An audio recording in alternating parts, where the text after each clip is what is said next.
Prenuptial Agreement Psychology and Reality. Track 1, Introduction.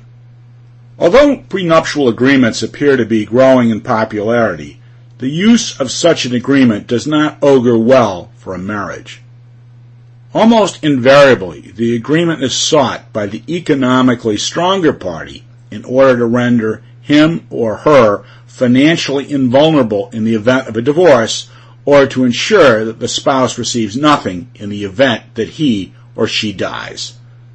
Such motivation usually masks underlying troubles in the relationship involving issues of power, trust, and sharing.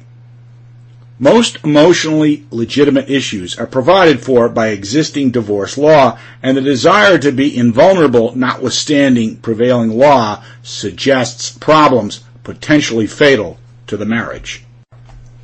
Track 2, Chapter 1.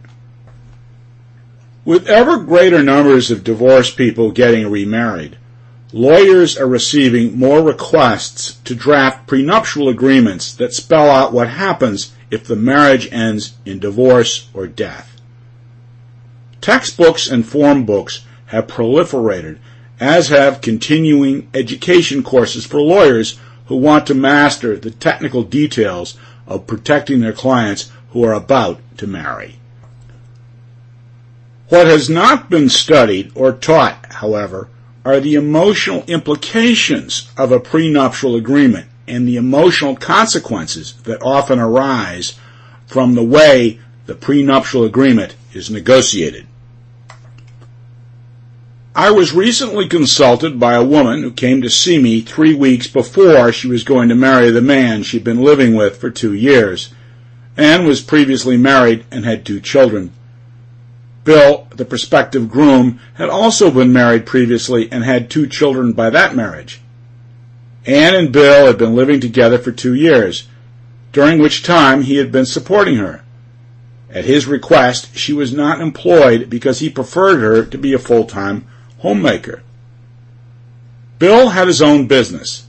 He also anticipated a significant inheritance from his father. He felt burned by his last divorce and wanted to protect his assets in the event his marriage to Anne did not work out. He was also feeling pressure from his father, who wanted reassurance that Bill's inheritance would not enrich Anne if the marriage failed. Bill had discussed his concern with Anne, and she had agreed that if the marriage ended in divorce, he should be able to keep the property he had brought into the marriage. Under New Jersey law, that provides for equitable distribution of marital property upon divorce. Bill could have kept his property separate and easily retained it in a divorce, even without a prenuptial agreement. But because both he and his father were anxious, he went to his father's lawyer to obtain a prenuptial agreement. Now the problems began. Lawyers are trained to advocate the interests of the client. They are inclined to define those interests in terms of technical rights and obligations rather than a broader sense of the client's emotional welfare. Bill's lawyer was a junior partner in a firm and had the eager beaver enthusiasm of a new lawyer. Bill could have achieved his aims by doing nothing, because if you bring property into the marriage and keep it separate, it never becomes marital property. But after consultation with his lawyer, he wanted to go further. He wanted to protect any increase in value of his separate property as well. Again, the law provided that Bill could keep the property inherited from his father as his exclusive property.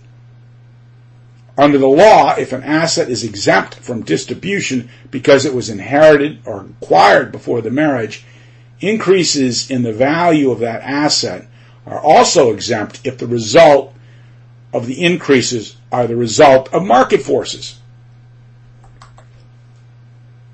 Let's say, for example, you own 100 shares of IBM before you get married.